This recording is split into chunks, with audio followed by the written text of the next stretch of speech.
Hello Hello there. there. Welcome back to another episode of Star Wars in the Galaxy, watching all the Star Wars we can get our hands on. I'm Eli. I'm Jacob. And today we have another great episode of Star Wars in the Galaxy. This is episode 179.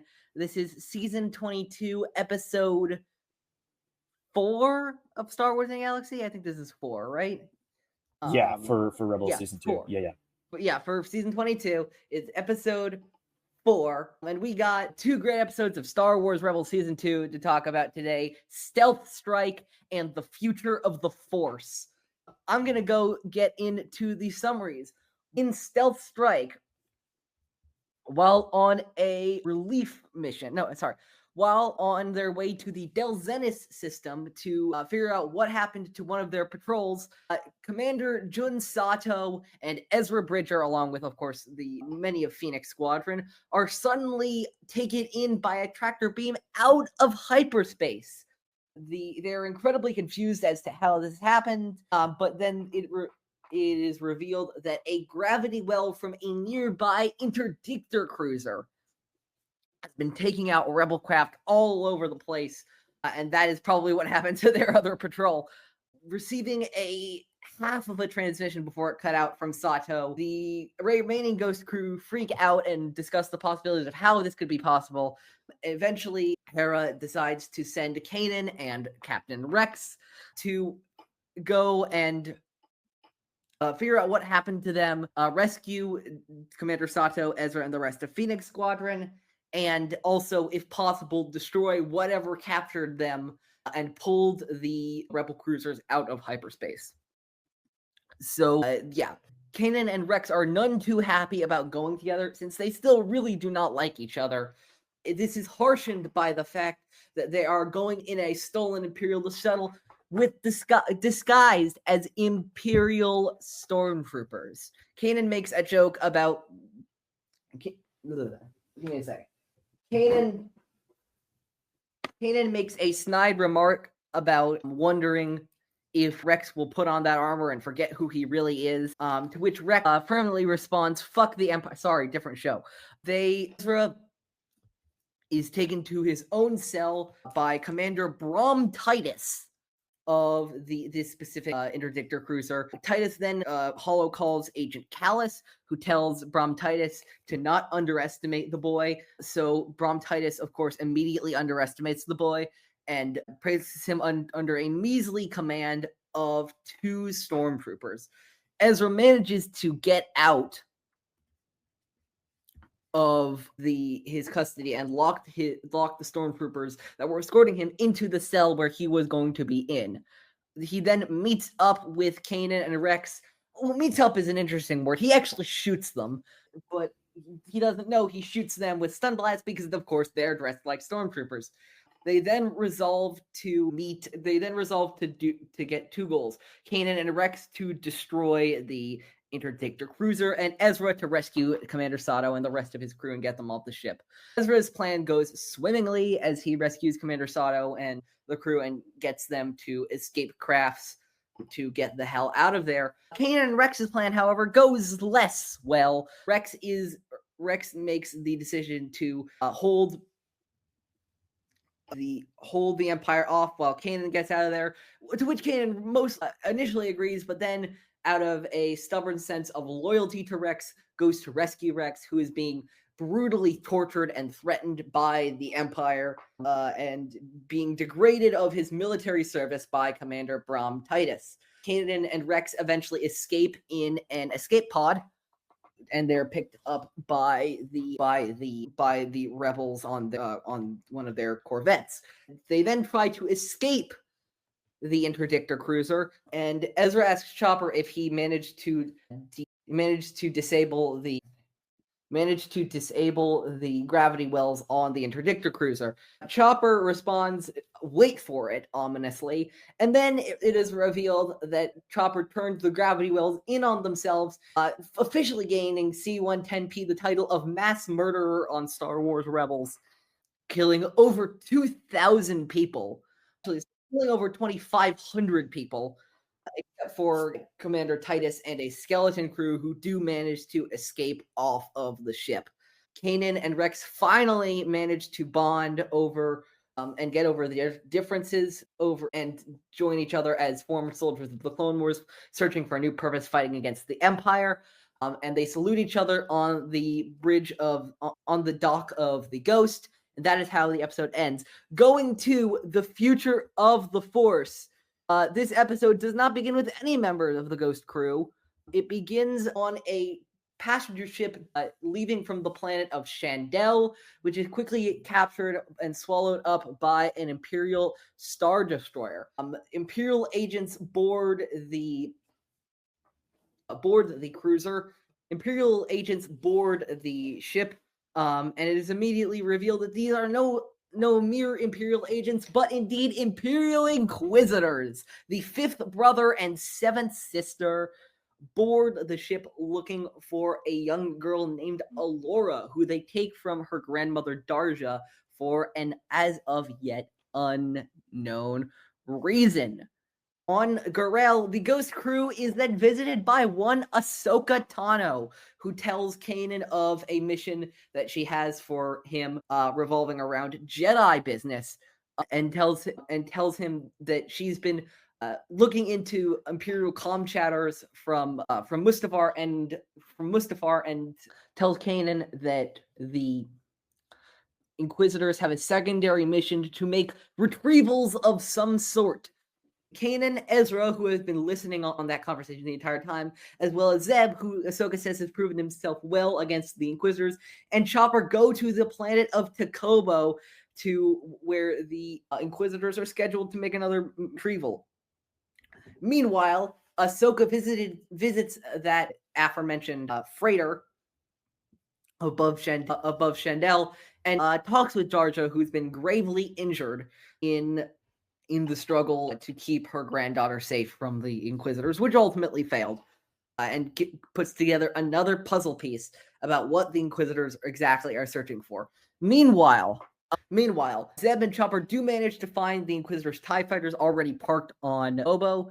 Kanan and Ezra go to an apartment complex of some kind and find an Athorian woman named Ura, whose child the Inquisitors had come searching for to kidnap, but had sent her child Pipey away with a droid. Zeb and Chopper managed to intercept this child in order to keep them safe from the Inquisitors. They then Zeb is then spotted by the fifth brother and seventh sister, who and subsequently gives Pipey off to Ezra. Ezra, along with Kanan, tries to play a very elaborate game of keep away with Pipey from the Inquisitors, with Ezra crawling through a whole bunch of pipes and Kanan tricking the fifth brother with a comm, as well as just playing a game of cat and mouse with Zeb to keep fifth brother and seventh sister from getting their hands on Pipey. It is in this process that Kanan and the audience finally realize why these children are so important. It is because they are force sensitive, and the Inquisitors and their masters, the Sith Lords, have nefarious uses for all of these force sensitive infants. Backed into a corner in the spaceports on Takobo City, Kanan duels the seventh sister, but eventually Kanan, Ezra, and Zeb are all defeated by the Inquisitors. All of a sudden, the doors behind them open in a glow of white light, and Ahsoka fucking Tano steps out and bodies those two Inquisitors. I'm getting out of objective summary, but I need to impress upon everybody how much she embarrasses those Inquisitors. Oh my, it's glorious. It's just glorious. She takes them to task, easily engaging one, then the other, without seemingly breaking a single sweat. She manages to defeat both of them, but has to retreat along with the other rebels in the Phantom after they call in Imperial reinforcements. What was I going to say? The episode ends with two tags with Ahsoka, both with Ahsoka and Kanan and Ezra realizing that the task of protecting force-sensitive children is now their responsibility because the Jedi exist no more, and with one of the Seven Sisters' ID9 seeker droids returning to her with a conversation from Ezra, with a conversation that Ezra had had, quote unquote, with Pipey, revealing the location of where the rebels were hiding out on Garel to the Inquisitors, setting us very well up for our double-length mid-season premiere, which we'll cover next episode. 2 very important episodes with the development of this show, Jacob. Absolutely. We have a lot of stuff to get to. Let's see. Let's start with, obviously we're gonna give me a second. Obviously we're gonna start with Stealth Strike and with that cold open, which immediately pulled out of hyperspace. So this was pre-TLJ, so we were not aware that hyperspace tracking was a thing because it wasn't. Yeah, this is before it was a thing. Yeah. And both in our universe and theirs, because the First Order only really figures it out around the time of The Force Awakens. This is a pretty holy crap moment. Yeah, for the rebels, a very and for good the cold audience. Open. Absolutely, and I love the transition from just laughing at how much Sato hates Ezra's sort of general foolishness and lack of seriousness, and all of a sudden Ezra has the premonition, and they're pulled out of hyperspace, which is something that we didn't think was possible. Hyperspace. Yeah, and then Ezra's and Sato captured before this out of the blue. Yeah, no, don't worry, Commander. I've been captured many times, says Ezra. Sato says, "You're not putting my mind at ease." I was gonna say, and Sato was like, "Is that supposed to reassure me?" How? Dude, the quips and the one-liners in this episode I forgot how much fun they are. Also, Ezra saying something's happening. I think he says, or something's about to happen. He says, looking out the front viewport, "Commander, we've lost hyperdrive control." Boom, pulled out of hyperspace. What's happening? Yeah. It's a great cold open. They've been really hitting the marks a lot of these cold opens. Yeah. Sometimes I feel like there are some episodes that are really good that have bad cold opens. I feel like this is one of the rare episodes where the cold open is kind of better than the episode, generally speaking. Ooh, I don't know if I agree with that. And I don't mean the episode is bad. I do not think this episode is bad. Yeah, I mean, it does a great job of immediately impressing upon the viewer, like, oh, we're in deep shit right now. Like this is, and it's unexpected. It's very unexpected. This is actually really bad. The rebels really got kind of caught off guard here and are really actually in a bad spot, where sometimes with rebels, especially in the early seasons, the Empire is kind of like, they kind of get it, like the rebels kind of get out of a lot of really sticky situations, sometimes almost a little bit too easily, but it does a really good job of getting serious all of a sudden without feeling jarring or forced. And I think just the music, the pacing, the shots, it all comes together really, really, really well, I would say. Yeah, absolutely. So yeah, we have our initial conflict, and finally we're doing this. We've been talking about this, complaining about this for episodes now. Finally, Kanan, Jarrus, and Captain Rex are moving past their pointless bickering. I mean, not quite yet. Hera definitely knows what she's doing, putting them together on for all the knowledge and experience. For all the knowledge and experience that Rex brings. There's a reason that Hera puts them together. I think at this point the rest of the crew is like, if going on to a maximum security Imperial test project and having to fight your way off, outnumbered, outgunned 10-1, if that's not going to make you work together and stop hating each other, then maybe what will. You know what I mean? And there's that great exchange where Kanan's asking Hera why Rex, he can also impersonate a stormtrooper. Right, that's because he is a stormtrooper. No, he was a clone trooper. Same thing. So clearly Kanan is not a Star Wars fan, and Hera is a Star Wars fan, is what we've discovered, because that's like the poster child thing people make fun of Star Wars fans for getting upset about, is if someone who doesn't know calls the stormtroopers clones or insinuates that they're the same thing. Like, stereotypically we get pretty mad about that. You're right about that. I'm just so like, I don't know. There's I forgot what a dick Kanan can be about Rex. He really. I love Kanan, I really do. But like, I'm not saying their feud is one-sided. But I think Kanan hates Rex way more than Rex hates Kanan. I mean, the reason that, like, Kanan in all these episodes, like, look, I know what Kanan's been through with Order 66. Like, we know, especially we've now seen it we've seen it on the screen, we've seen it in the comics, him at Order 66 and the way that the clone troopers betrayed him in Depa and what he witnessed, what he escaped, how he escaped afterward. I feel like we can't really blame Kanan for being incredibly gun shy about this situation, or holding on to a lot of the trauma, pain, fear, near-death experiences, all that he experienced. With that being said, he is entirely the reason that this beef is still going. Like, it is entire. Like, I know Rex definitely is like tangoing with him. Like, Rex is not trying to be the bigger person at any point. Yeah, like, and I think that Rex has some issues, but like, and I think Rex has some issues too, just because of like, I think he's having some issues coming back into the fight. I also think he has some issues that like Ahsoka and Anakin were the two Jedi he fought by the vast majority of the time. You could talk about Obi-Wan, but there's talk about Anakin and Ahsoka for the most part. Yeah, and although they had very unconventional ways of getting done, especially Skywalker. It was a war, and they had the full Republic backing them, and they had a full squad of brothers, legion of brothers Rex had. Yeah. So it created this environment where Rex was very comfortable. Yeah. And then now we know Rex continued that without Ahsoka, at least direct involvement, but still with a lot of his clone brothers there. And now he gets to serve with Jedi again, but it's this fucking cowboy guy. And his very delightful young apprentice who Rex sees a spark in, who I think reminds him of young Ahsoka and stuff like that.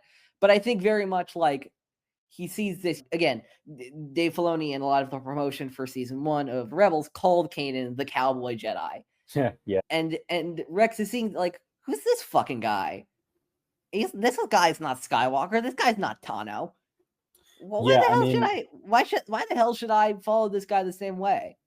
Yeah, and I think for Rex as well, one thing that we can't overlook as well, as much as he might be a little bit more willing, at least at first, to sort of like he's not necessarily the reason that they are not on the same page to the extent that Kanan is. Like, what he experienced in Order 66 was pretty freaking difficult as well, and like definitely scarred him from going from you're fighting alongside these Jedi that you have this mutual understanding, at least with the Jedi that he fought alongside, be it Obi-Wan or Ahsoka and Anakin primarily. He had the understanding that like he'll put his life on the line for Anakin. Anakin will do the same for him.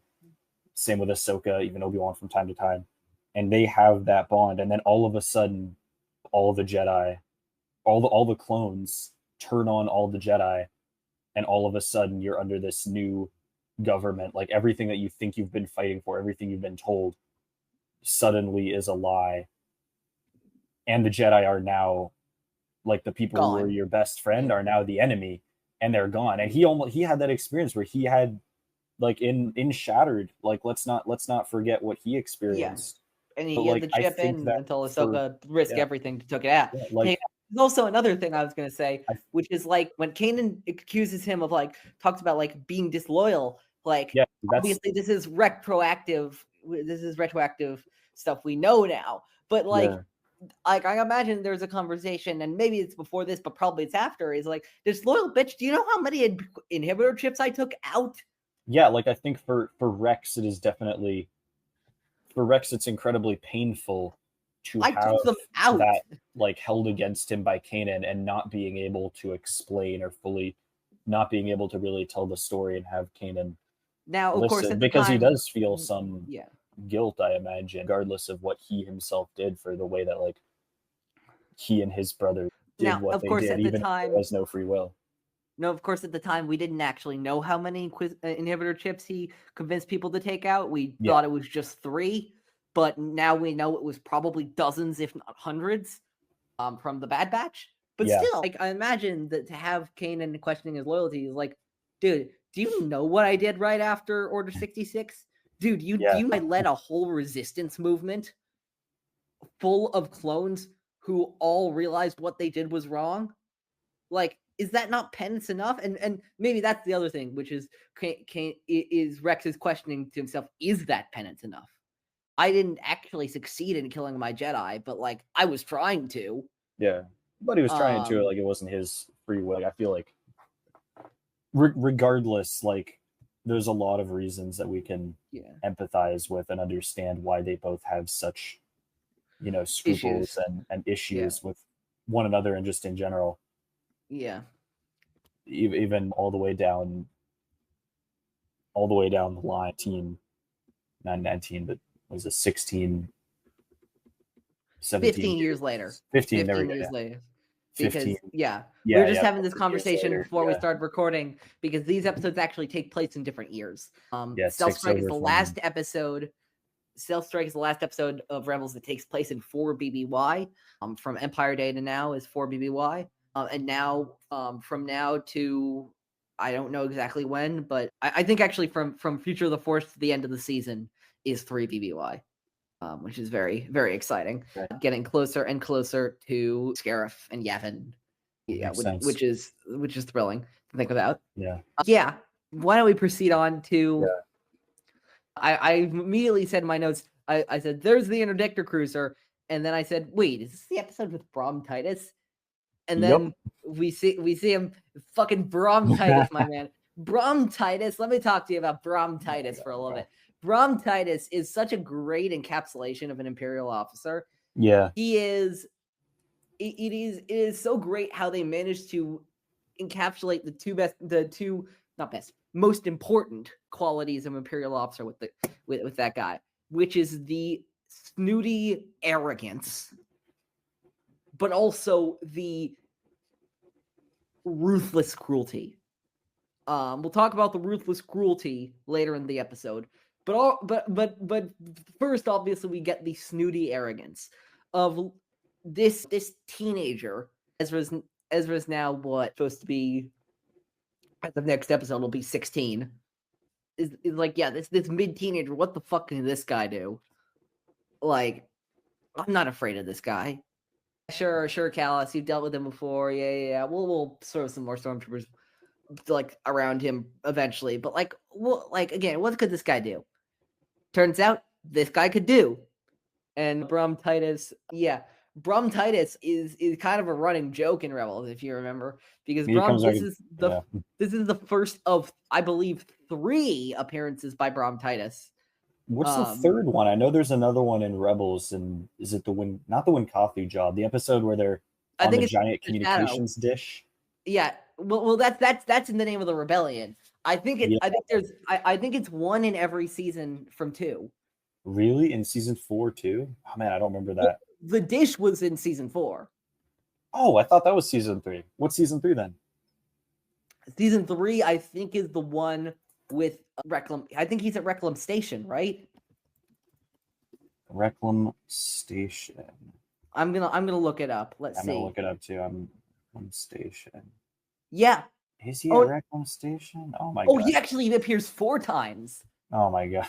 He was at Reclam Station. Reclam Station. He was also in Through Imperial Eyes.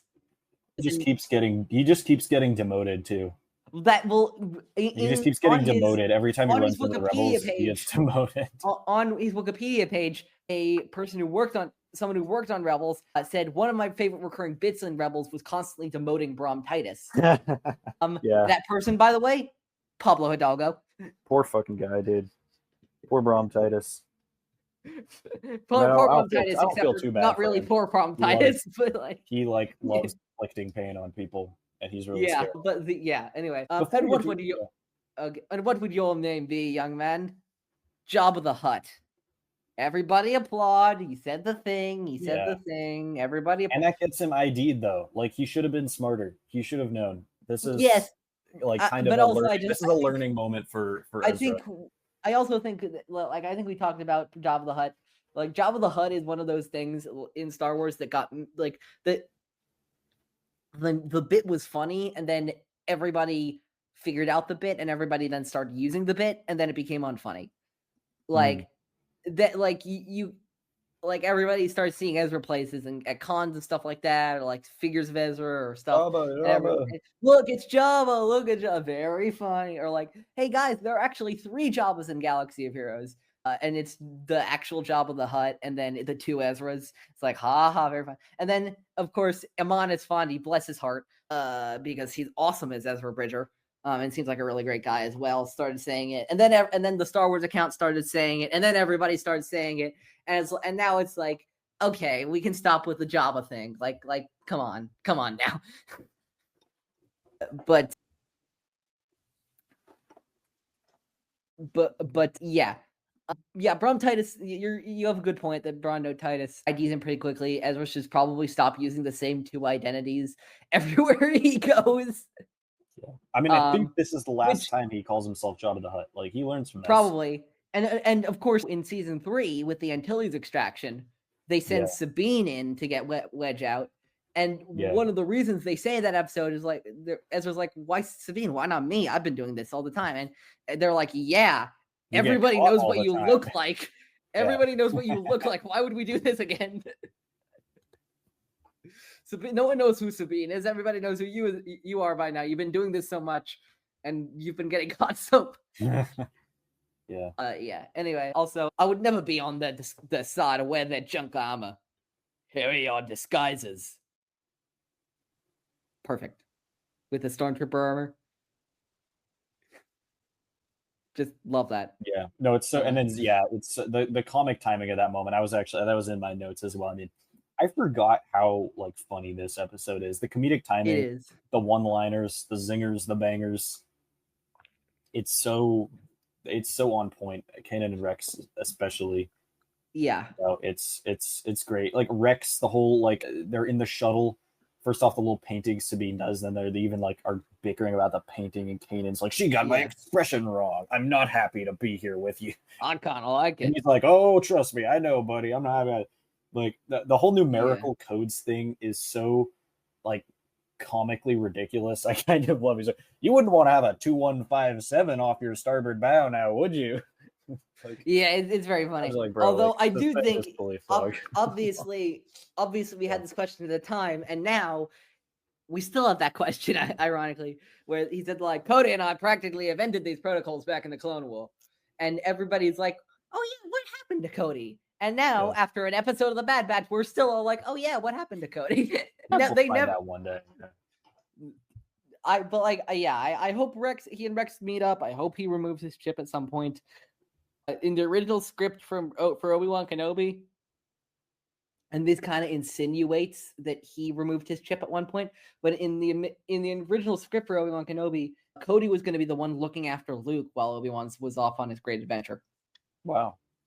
Now, when Reva comes his way, that doesn't exactly help with anything. Yeah, it's not. but yeah, no, I hope Cody's okay. But yeah. I forgot. I said Titus was a commander in the summary, but he's actually an admiral at this point.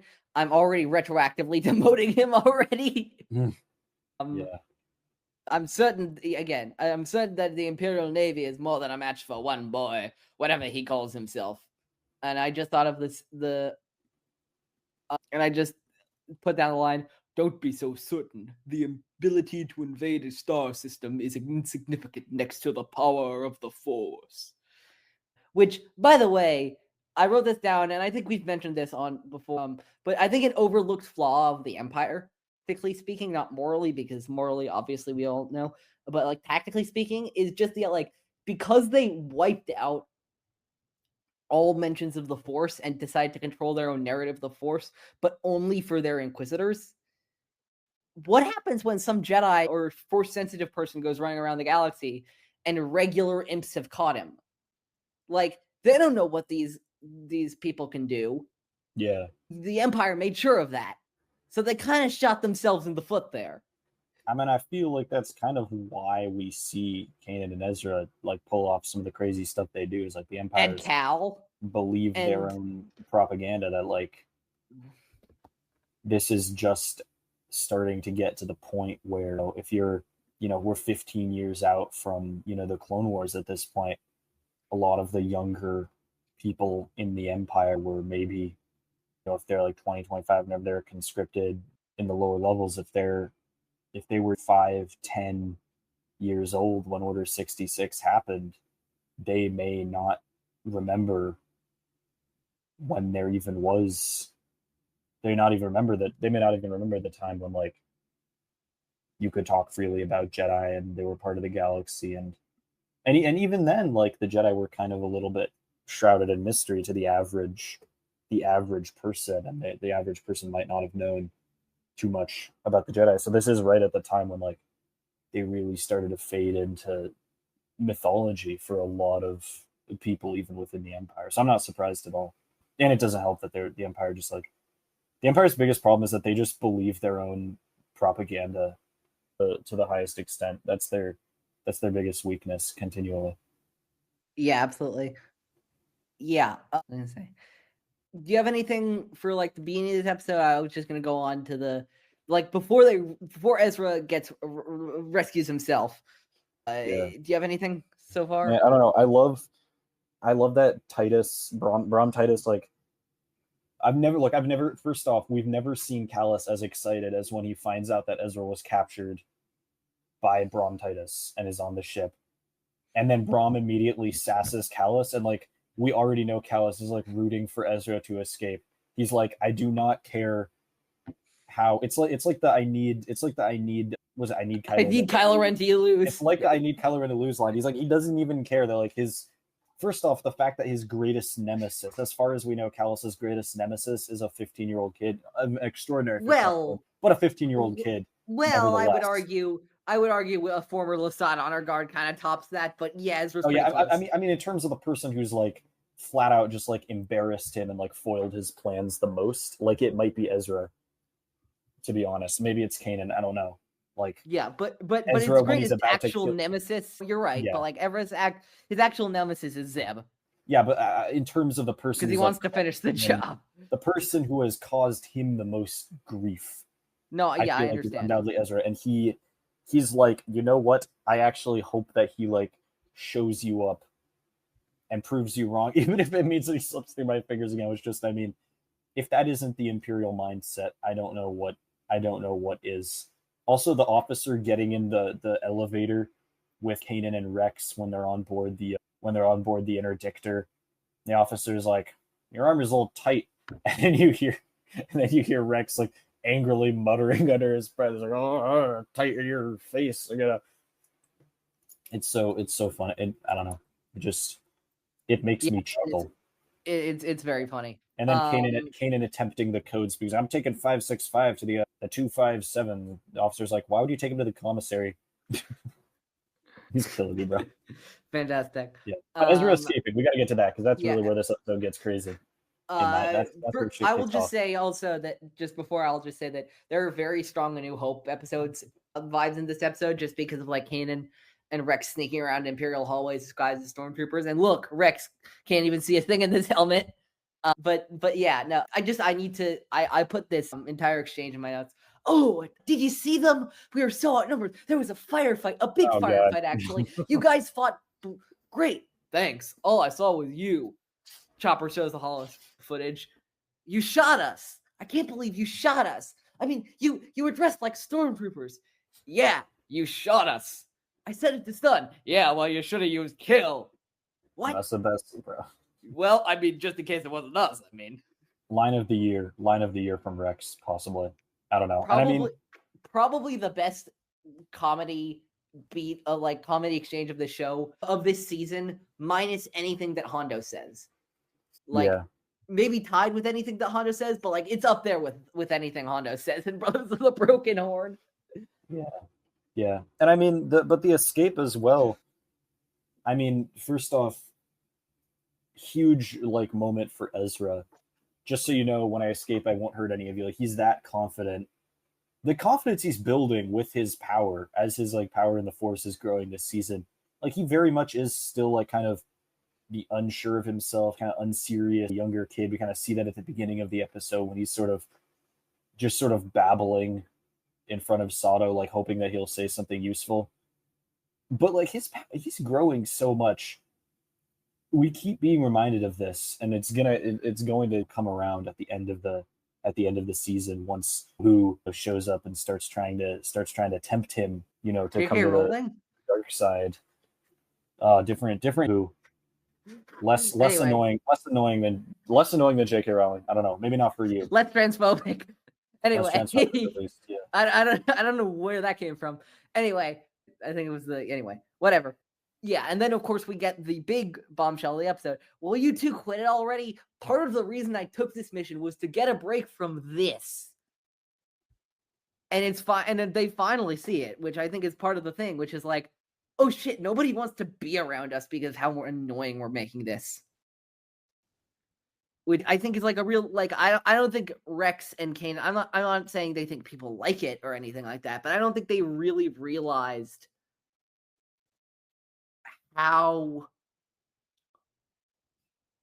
much it was damaging the morale of the crew. You know what I mean? Yeah. It's a great moment, and I think it's really important for them to realize what their actions and words to each other have actually meant for the crew. Yeah, it's as refining his voice as well. Yeah, kind of that too. After not really being able to say anything about it in the previous episodes. Yeah, being able to turn back towards the crew and sort of be a leader to try and solve the problem rather than running away as he has done up to this point. Absolutely. Yeah. Let's see. Then what we got? They do split up. They go to disable the ship. Ezra goes to the reactors. Chopper. And so I gotta mention Kanan says something to Rex. Rex says like the kids sometimes, and Hera's and Kanan says he takes after Hera sometimes, which I like. Which as a version of he gets it, that's from his mom's side. I love that. I just love that because that's what that is. It's that he gets that from his mom. Beautiful. Any extension of the found family, I'll always ride hard for that. And then there's just some chaos. Chopper using Ezra Bridger as a bait for his plan. Rex taking out a stormtrooper with a stormtrooper helmet. Oh god.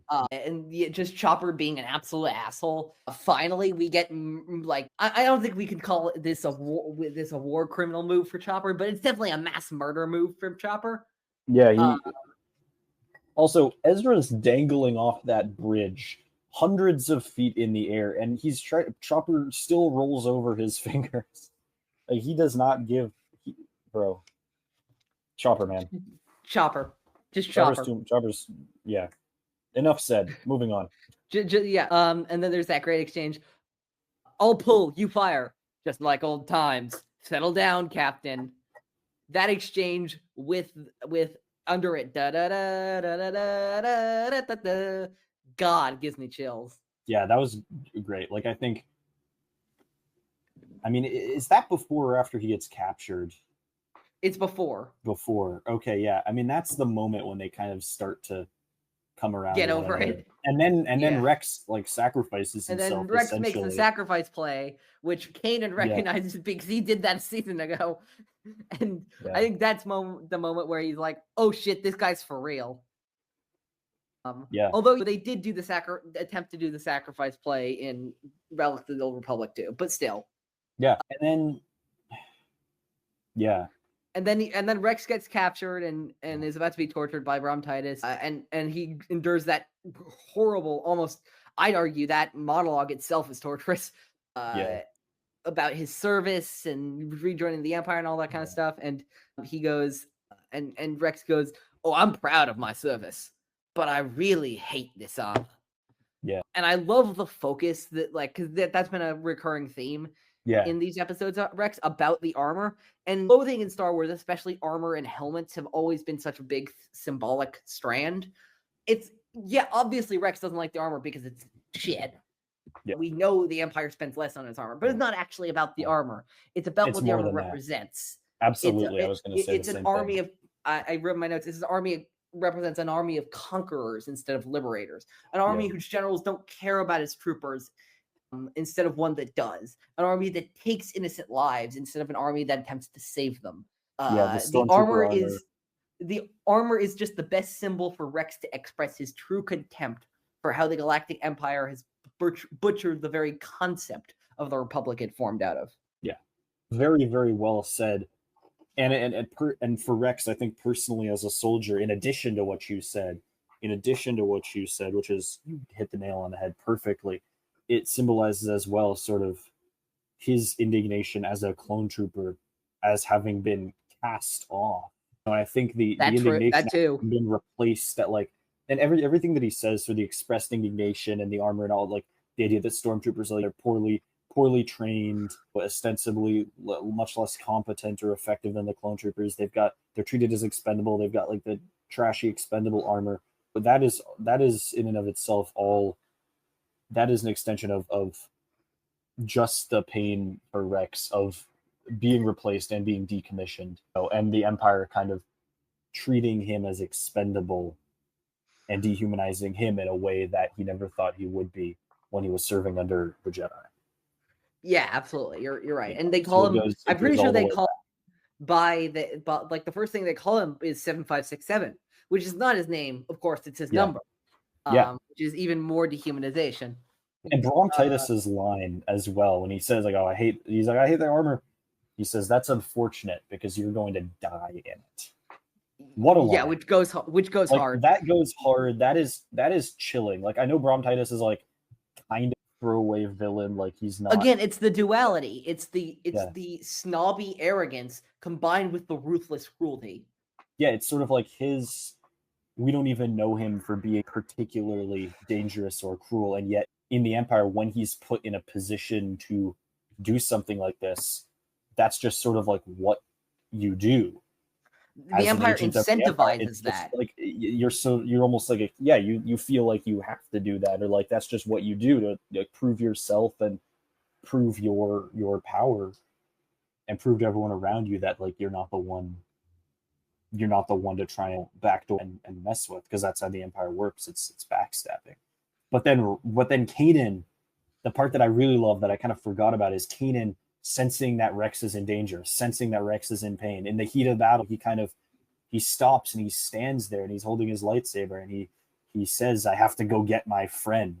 We see it in his face when he's feeling Rex through the Force. That might be my favorite moment of the episode, when that's the moment at which, everything that he's experienced, as a Jedi, his experiences that have led him to be so mistrusting and kind of a little bit vindictive, maybe, or petty towards Rex, we see that just kind of melt away in the face of the shared humanity that they have and the shared mission and the situation. He realizes that Rex now is going through the same things that he has, literally like being captured and tortured by the Empire for the greater mission, is something that he went through in Fire Across the Galaxy. And that's my favorite. Yep. He just it fits together all of a sudden. It clicks for him that he doesn't need to be fighting Rex. Yep. And then of course right afterwards, wow, nice to know you care. Don't ruin this. Yeah. Perfect. They're getting there. They're getting there, everybody. Yeah. And then we get the ultimate climax of the episode. Chopper, I thought you said you sabotaged it.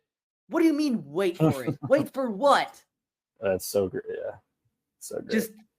Just Chopper. Just Chopper. This guy this little droid just killed upwards of 2,700 people. What a legend. What a fucking legend. Like, Chopper. Just Chopper. We've finally done it. He's become an agent of chaos. Yeah. And then, of course, we end with, hey, Rex. Already da-da-dum. Dun-dun-dun. Da-da-dun-dun-dun-dun-dun. Double salute. I love the little Clone Wars motifs. And it's fantastic. So the Kiners nail this damn series. I mean, as if there was a series they don't nail. They consistently crush it. I'm always so impressed by them. Definitely. Jacob, I'll throw it to you. What do you think about this episode so far? Is there? I'll ask you this first, or this is kind of a conjunction with that. Like, is there anything we missed? Sorry, say it one more time. I was adjusting my ears. I was just saying, no. Is there anything we missed, or anything else you want to talk about without this episode? Or? Not really. I think we kind of covered it all. I mean, it's really about Rex and Kanan in this situation, being able to really honestly about Kanan being able to patch over his pain and his history with clones to hit on the shared humanity and be able to be able to do what he needs to do and realize that Rex is not the enemy.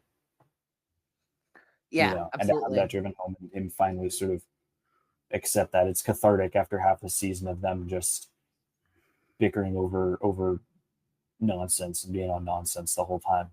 And I guess Kanan really feels like now he can put all of his trust in Rex. They're put in the situation where they have to, but I mean, Ezra as well, his leadership and his confidence and his powers growing in this episode as well, I think is something that stood out to me. I also loved how pleased Callus looks when he gets to gloat over Admiral Titus at the very end, regardless of the fact that one of his biggest enemies embarrassingly constantly escaped. He's like, at least that motherfucker Titus didn't prove me wrong. Yeah.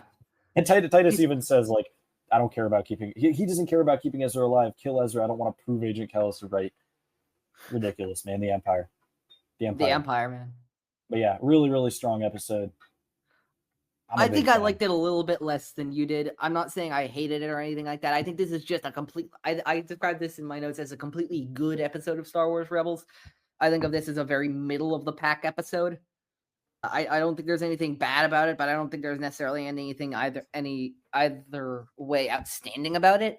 I think it is just a very adequate episode. I think quite a bit better than a lot of the episodes in season 1. I'd say in the middle of this season as well as the series as a whole. Yeah, nothing I hate about it. There are some great moments, but I wouldn't put it among my favorites of this series necessarily. What I would put among my favorites of this series, however, is the future of the Force. What an episode. Oh my gosh. Let's talk about it. I mean, I just got to get I don't know, man. I got to get it out of the way. I remember watching this episode for the first time. I must have been 12 years old. Winter 2015. I must have been in 7th grade. I don't even know. I remember getting the iPad, curling up in the chair in my living room, and watching this the minute it came out on. God, I was watching it on Prime Video, Amazon Prime, buying it on Amazon Prime or something because we didn't have cable, or I wasn't watching it live on Disney XD, and I was just going crazy for this episode. It holds up. I've watched this episode of all of Rebels is probably the episode I've watched the most times, just because when it in the time that it did come out, coming back to it a lot and watching it, 'cause it was my favorite. But man, it holds up from start to finish. Obviously, the Ahsoka fight and her kind of putting belt to ass finally on these fucking Inquisitors after they've been kind of bullying Ezra and Kanan for half a season. It's a thing of beauty, and the entire episode I feel like is really, really strong. I mean, the cold open, the entrance of the Inquisitors is absolutely chilling. It's frightening. Yeah, the sudden realization of the grandmother that they're there for her baby. The fifth brother, pulling out the spinning lightsaber move, clearing the entire hallway just to leave no witnesses. Title card, into the lightsaber into the title card is an incredible animation. Yeah, it's incredible. Just starting off, I think, just showing how scary the Inquisitors and the Empire, but really the Inquisitors are, especially to the defenseless families of these children who don't even know why they're being hunted down with such ferocity. I think it sets up the episode perfectly, obviously, and the seventh sister calling the grandma old one is just straight disrespect. Why? I've never even heard. Fear not, old one. We're here to make friends. What are you like? Yeah, we're getting bullshit right now, seventh sister. Come on. Yeah, I don't know what they're playing at right there, but it's just the seventh sister being herself, which she is a weirdo and a creep, and that is what yeah, the dark side has its ways of doing that to people. Anyway, or bringing that out to people. What I love about this cold open is that it does not start with any of the viable heroes or villains. Obviously, we do get to the Inquisitors at the very end, but it's so disorienting. Like, what the hell is happening here? Who are these people? And why do they matter? And then instantly, once you see those Inquisitors board, you're like, okay, well, this matters for some reason, because if not, they wouldn't be here. It's that instant like recognition of them. That's just really awesome. I really love that like, again, the recognition of, my God, it's them. What the hell are they doing here? That it's just very well done and incredibly terrifying. Yet again, as you said, it's incredibly terrifying. Yeah, and then obviously we cut the title, and then we get back to Gorel, where Ahsoka's here, and you know how we know Ahsoka's there? The instant, I love the little the flourish of her theme automatically is like, all right, she's here. This is gonna get important. It seems the Inquisitors have a secondary mission to make retrievals. This is a question I generated. Generated sounds so weird. I thought up when I was taking notes for this episode, which was like, wait, when did bounty hunters stop doing this? Because we know from the Bad Batch, specifically season 3, that class 1 bounty hunters like Cad Bane would take this job. We see in Identity Crisis him doing just that, of kidnapping young Bairn and taking him to Tantus. Yeah. I mean, I would assume that all these years later, the Inquisitorius has probably become a more established force than it was in the infancy of the Empire. Also, the Inquisitors were probably, in the immediate years after Order 66, they were probably much busier. Yeah, that's what more occupied with hunting down Jedi from the Jedi Order. And at this point, they're kind of like, we've wiped out everyone who was easy to get. We're going after people like Ahsoka and Kenobi, who really, really are good at eluding us. We have a lot more time to go and get the kid. Why risk the operational security of like bringing in people from outside the Empire to do that when we can do it ourselves? That's what I would imagine. Also, the Inquisitors are fucking cool. They're just fucking cool. Like, they love kidnapping.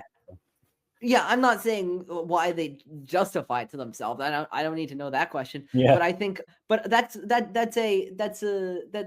the answer you gave is a lot of what I wrote, which is the number of Jedi survivors dwindled more and more. They kind of needed something to do, and so Palpatine probably just put this on. I'm just more interested in when this was decided and how, and like, it's just a bit of like technical like lore that I'd love to know. And do bounty hunters still do it? Is it all Inquisitors now? That's a good, I'd love to know as well.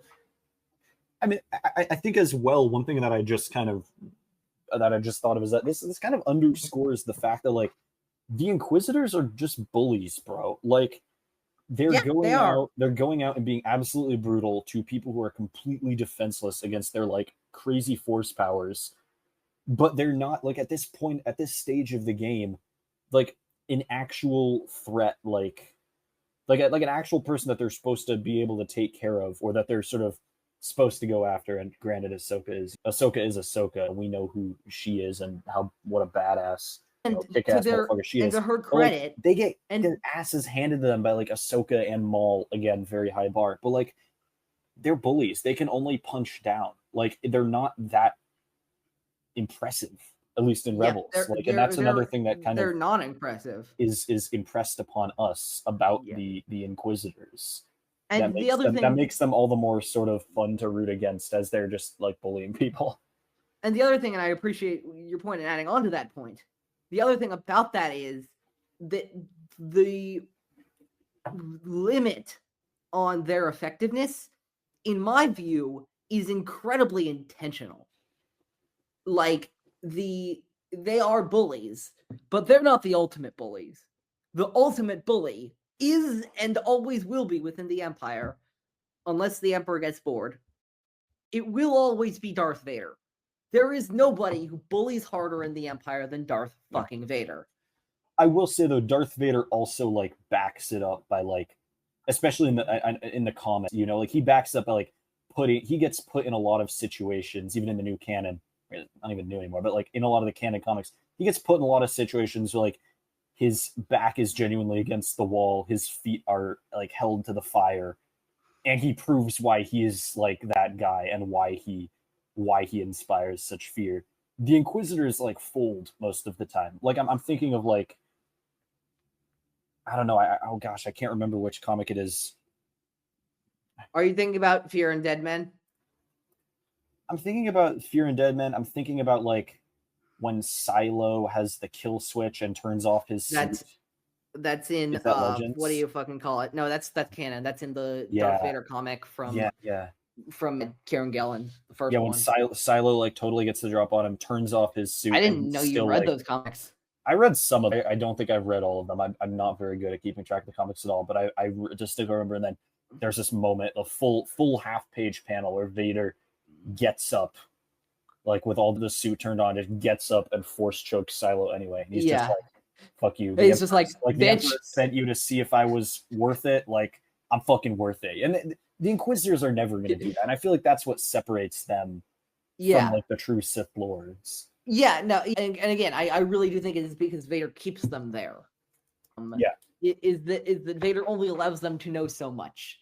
Obviously demonstrated by the fact that when one of them dares challenge him, Vader does. Again, one of my favorite things that Vader ever does in the new canon. Again, new quote unquote. One of the greatest canon things that Vader ever does, which is breaks apart Reva's lightsaber and gives the other one to her. Yeah. Which is so petty and so condescending that it doesn't even need to be explained. It's so good. But yeah, no, you're right. Yeah, and so we get to Kobo, which is I want to add one more thing, since we're since I'm heaping praise, since I'm talking up Darth Vader, I love the casual sort of boost of mystique that they give to Darth Vader, with Ahsoka saying, information about the Sith Lord eludes me. We know who Ahsoka is. We know what she's capable of. She's already like tapped into presumably like classified high-level transmissions about the Inquisitors and their missions. So surely that's not just on like a public unencrypted broadcast. And still, Vader's nature, whereabouts, everything about him is so closely guarded, so shrouded in secrecy, that she still can't figure that shit out when she's like tapped into some of the highest levels of Imperial intelligence. It does a lot about the mystique for Vader among the general public, but it also does a lot for Vader's general mystique around the Empire, which is like the idea of like the subordination, which, you know, talking about Empire, where Vader force chokes at least 3 or 4 officers within that film just alone, of the idea of he could be anywhere. Don't screw up at your job, because you don't know when Vader can come aboard and force choke you. I mean, That's sort of terrifying. like a mythical, not quite to the same level as the Jedi in the Empire, under the Empire, as we were talking about a little bit earlier, but he is sort of that similar level of like, he is like a semi-mythical figure where he is more like, his reputation is through rumors and fearful whispers about like, I heard there's this guy and he's among the Empire, among like the general the Empire and the general populace. I would argue that he is a twisted version of Batman, where it's like, don't step a foot out of line or Vader will come. Where Gotham, it's for the criminals, but in the Empire, it's for fucking everybody. But yeah. So we get to Kobo, which I was looking up because I don't know if you noticed this. We saw a lot of Ithorians there. I was like, is Kobo an Ithorian colony? And the answer is no, but I wasn't that far off. Kobo has a whole bunch of cities on it, and the city that we went to, that they go to in this episode, is actually a colony, a town of the authoritarians. Ithorians is what I meant to say. Give me a second. I'm a little distracted because I'm about to make a really dumb joke. That town, by the way, is called Hammertown. Oh, I mean, they are called hammerheads. Is that the? Yeah. Is that considered like is that racist in Star Wars? Is that like affectionate? Is that cool? Like I don't know. Like, we don't know, but yeah. The hammerhead. Stop. I don't know. Hammertown. Good one. Good one. I hear it now. I understand it now. I literally wrote in my where is it? I literally wrote in my damn I wrote in my notes somewhere. Stop. Hammertown. But yeah, we luckily figure out that Darja survived, and Ahsoka takes care of her. They get down to Takobo. Zeb instantly finds the Inquisitors' TIE fighters, and instead of doing the one thing that Kanan told him to do, which was, "Hey, calm us when you find the damn thing," he doesn't do that. Zeb instead does the dumbest thing I've ever seen him do. Okay, I'm going to walk towards the red glowy stick people's TIE fighters. What the fuck? Ahsoka recommended you because she said you were good at this. Why are you now bad at this? I mean, look, he found the kid. Like, what if he didn't get close enough to hear the kid and just blew up the kid in the TIE fighters? No, you're absolutely right. But it's just like, he was being a little silly. But I do have to say, I have to submit line of the season for season 2 of Rebels. Oh, I think consideration. Zeb saying, "I really hope that's not a baby Inquisitor." Oh, it doesn't get more Zeb than that. It doesn't get more Rebels than that. I think I don't know. I'm obsessed with that line. I'm gonna submit the next one, which is Gareth Zeb Aurelius, honored soldier, feared rebel, baby hunter. Honestly, although it's silly, it's encapsulating the point of the episode. Why is this episode called The Future of the Force? If you look at the past of the Force, it's Kanan, it's the Jedi, it's already been lost to the Empire, Jedi killed, turned to the Inquisitor or Sith Lord, exiled, or permanently scarred like Cal or Kanan. The presence of the Force is pretty rare at this time, but pretty much belongs to people like Ezra, Luke, and Leia, who are all being protected in some ways from the Empire, but fighting back in others. But as Yoda says, of course, always in motion is the future. The future of the Force is very much unwritten, and the Empire is trying to put a stop to it before it begins.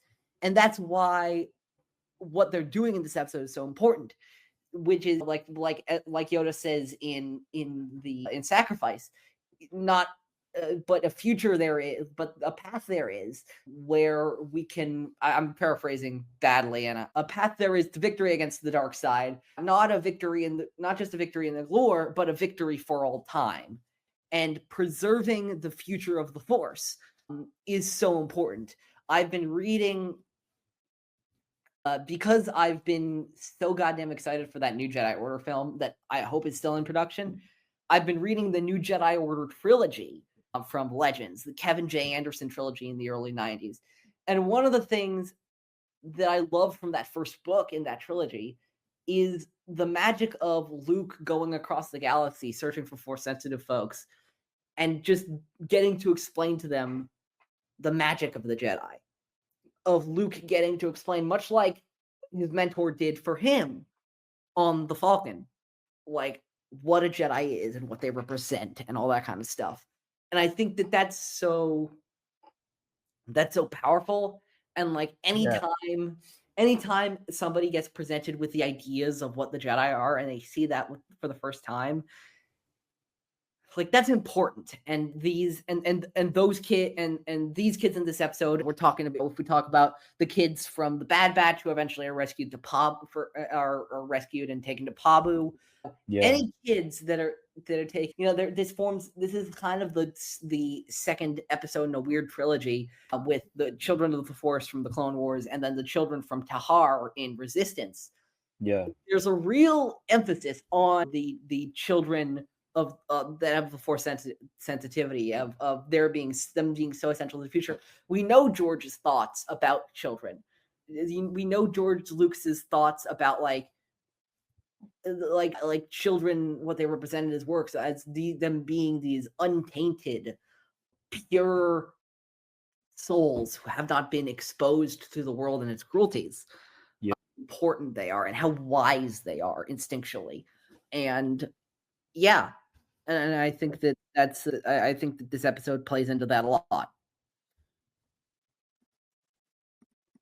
Yeah, absolutely. I think that sort of the added evil of the Inquisitors, that they're not even going after Jedi who've made the choice. No, they're going after kids who have fight no against choice. the Empire. They're going at exactly. They're going after people who don't even know what's happening or why, and deliberately going after them. It's stunning. It's what it is. It's stunning. Yeah. Yeah, and then we get, I forgot how much this episode, like always too there are, plays into that suspense element. Like always too there are, doesn't I remember it for being that way? I forgot how much it's done with that apartment building. I love how much it is like I talked about in the summary, a cat and mouse game of sorts, where it's where they're trying to play keep away with Pipey, get him away from but from the Inquisitors, and they always nail the tone with it. Fifth Brothers, I called it Fifth Brothers pea brain lets him fall for the trick of the calm, and that's why I have no respect for him. I'm not saying that the seventh sister is a genius or anything, but she's absolutely smarter than that bozo. Yeah. Isn't he supposed to be able to like sense where they are with the Force? So that was like his whole reason to why he thought they were in the tower to begin with. Yes. Like, again, dog, come on, bro. Moron. He's not the sharpest lightsaber in the temple, I guess we can say. Good one. But the entire chase scene, I love this like cat and mouse game. Everyone in the tower sneaking around, trying to find one another, avoid the Inquisitors. It's so it's so good. It's incredibly well executed. Yeah. Yeah, so go ahead. I was gonna jump to like Ezra and Pipey, but I don't know if you were ready to go. I was just gonna say we get to the drop of how can he sense my fear? Because he's strong with the Force. Yeah. And that's when the secret's revealed. And by the secret, of course, like we already knew because obviously we'd seen it before, but like Kanan and everybody figures it out then. What was I gonna say?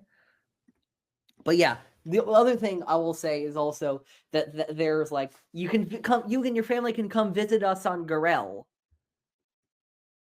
and that being the thing that forces them off Garel, which I forgot about in this episode. I forgot about that tag. That's really effective, bro. Ezra, loose lips sink ships, buddy. Yeah, I mean, he's tremendous. Like these episodes are tremendous for him, but this is also like in terms of just keeping his mouth, like in terms of keeping the sensitive information secure, these two episodes that we're talking about are just catastrophic for him.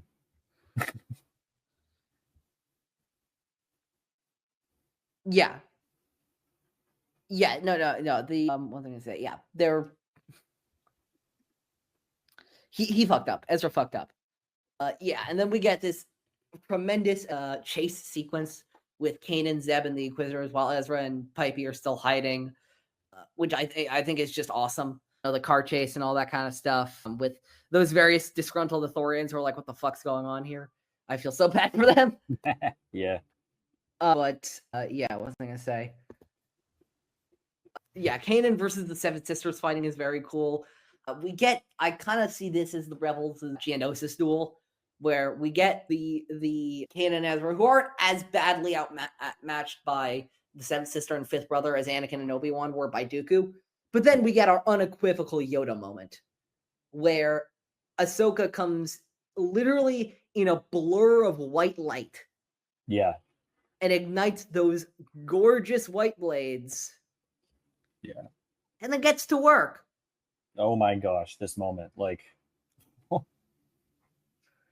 I don't even know what to call it since it's animation. Like the choreography, action, the dueling is just gorgeous. The sequence, it looks incredible. Ahsoka goes to fucking town on these people. And it's so satisfying, again, seeing the bullies get themselves bullied. Seeing the people who've been taking it out on those weaker than them finally get their just desserts. And yeah, no, Ahsoka's, the other thing that's so impressed upon me is that Ahsoka's grown so much as a person, but as also as a fighter. I mean, even her landmark duel against Maul in The Phantom Apprentice, which is great, don't get me wrong. Or her duel against that unnamed, I think it's now we know it's the 11th brother in that One Tales of the Jedi short. Though that's a different Ahsoka than this. This Ahsoka is far more confident, far more like she has sequences of lightsaber training that she's clearly practiced and honed and refined. She is implementing a lot more force-based attacks into her sequences, using a lot of that Nyman to great effect. She's just a much better fighter. It's incredible, like comparing this to her duel, which was kind of a disaster, honestly, against Grievous in season 1 of Clone Wars on Skytop Station. Can you blame her though? No, I'm not blaming her. I'm just saying, like, night and day. How far she's come, and like the and of course the Jedi, or I guess not even Jedi, but the warrior / non-warrior that she's grown into is just it's unbelievable.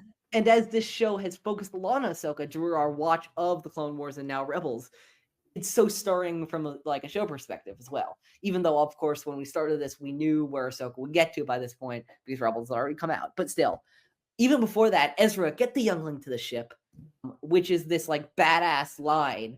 But then she follows it up with that wink, which I love. It's that sense of shared humanity. It's the don't worry, young Ezra. I'm on your side, and I've got this. It's let me take down these fools. Yeah. They don't know what's coming for them. It's just a sense of humor, even in the face of two Inquisitors. She's just like, I'm not even worried. Just like, Ezra, I'm not even worried about it. You're good now. I'm here. Yeah. These guys aren't going to bother you anymore. Almost like are these guys bothering you? Like, I'll take care. Are they a problem? Yeah. I couldn't tell. Yeah. I mean, and the moment when she like catches the Seven Sisters lightsaber grab and deactivates it. You got to be kidding me, bro. Come on. That is my God. Cool. Like, it's so cool, and it's so gratifying as well. It's very like you've been rooting for something like this to happen to them. Absolutely, yeah. This entire season, and you also happen to get the best case scenario of that, which is that Ahsoka is the one to do it, which I think is just a best of both worlds sort of thing, honestly. Yeah. Anything else you got for this episode? Obviously we got our 2 tags at the end, but anything else you got for this episode? I love watching Zeb carry Kanan under his arm in the apartment building. I think it's a fun touch. Yeah. And I mean, this is probably my favorite episode of the season so far. Obviously, I mean, Twilight of the Apprentice is Twilight of the Apprentice. And we'll talk about that when we get to it. Like single self-contained episode. This is about as great as Rebels gets. I'm such a fan of this. Just the desperation and the intensity of Ezra and Kanan's all trying to elude the Inquisitors, and then obviously the Ahsoka coming in at the end. Ahsoka ex machina. Yeah. Applause. Round of applause for everyone. Round of applause for everyone that worked on this episode. Like, I've been thinking about this episode pretty regularly for the past 10 years. It's a damn good episode. I hope you understand why. Yeah. Yeah, it's a damn good episode. I'm not sure if I would quite say it's my favorite of the season. I think Shroud of Darkness is up there as another great one. That's really good, yeah. But don't get me wrong, it's no slacker. I love this episode. It's probably my favorite of the season so far, but I don't think it's as resoundingly as it was before. And that's not a diss on this. It's a recognition of mine of me forgetting exactly how many great episodes there are in this season that really like measure up there. I forgot how good season 2 is even off the bat, which is my problem. But I love this episode as well. But I like both of these episodes. Don't get me wrong. I think that it's pretty clear for both of us that Future of the Force is the one that won us over. but it's not like Stealth Strike was in any way bad. Yeah, I think I appreciated Stealth Strike more watching it again. The perspective and everything it originally came out, but it's very good. Both of them are very good. I think, though, that is going to be it for this episode of Star Wars in a Galaxy. Next week, the mid-season episodes of Star Wars Rebels, episode 180, episode 5 of season 22 of Star Wars in a Galaxy, Legacy, a princess on Lothal, which, God, I'm excited for, and the protector of Concord Dawn here on Star Wars in a Galaxy. But that's going to be for this episode of Star Wars in a Galaxy. Until then, until next time, you can follow us everywhere. You listen to your podcasts. You can listen to us. You can follow us on Blue Sky at inaGalaxyPod.bsky.social. You can follow me everywhere. My link tree is linktr.ee/_OGFan327. You can also, of course, follow us on the In a Galaxy Instagram at inaGalaxyPod on Instagram. Epic Confrontations. We are building up to the Hyperspace Gauntlet, which, as of this episode coming out, is 8 days away. We are starting to do post character posters and other promotion on Blue Sky and Instagram for Epic Confrontations, which you can follow on both at In a Galaxy Trivia. It's going to be huge, over 20 competitors, and only one enters with a title shot. We also hope you enjoyed Bangers and Smash versus Tommy Two Horns. Congratulations to Charlie Ashby and Nikki Kumar, the first ever teens champions of the world in Star Wars and Galaxy Epic Confrontations. We will be getting the belts to them very, very soon. And I think until next time, all there's left to say is may the Force be with you. Always. Always.